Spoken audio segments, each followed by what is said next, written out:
Hi everyone, welcome back to my channel. In this video, I will show you how to trim videos on Canva, especially for anyone who want to trim in the middle part of the videos because a lot of tutorials don't show you how to trim in the middle parts. So let's jump to the videos. After you create a new project, you need to upload your videos to Canva. So I will drag and drop my videos to Canva over here. This is my videos I want to trim.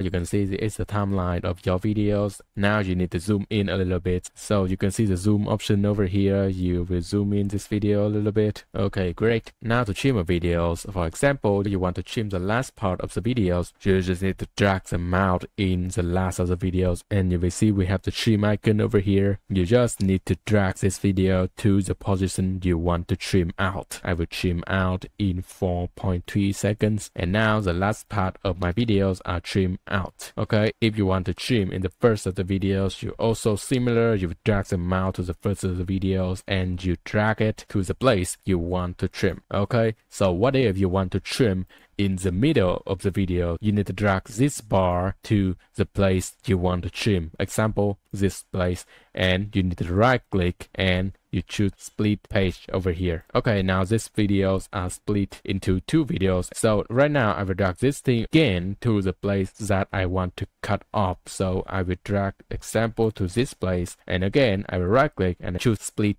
page. Now I can remove the middle part of this video by just clicking in the middle videos and choose delete page. That is how you can trim the last of the video, the front of the videos, and the middles of the videos. Okay, after you finish, you will want to download the videos, right? So you choose the share option over here, and now we will have the option called download. You will choose this one and you choose the file type, it's MP4. You choose the quality, you choose the page you want to export. So you need to choose page 1 and 2. You also can choose the download page as separate file or not. Now I want to make a continuous videos from the section 1 to the section 2, so I don't need to choose this option. I will choose download over here, and you need to wait for your videos finish downloading to your device. Okay, that's all my videos. If my video is helpful, please give me a like and subscribe and drop a comment below if you want to ask me anything. I will see you in my next videos.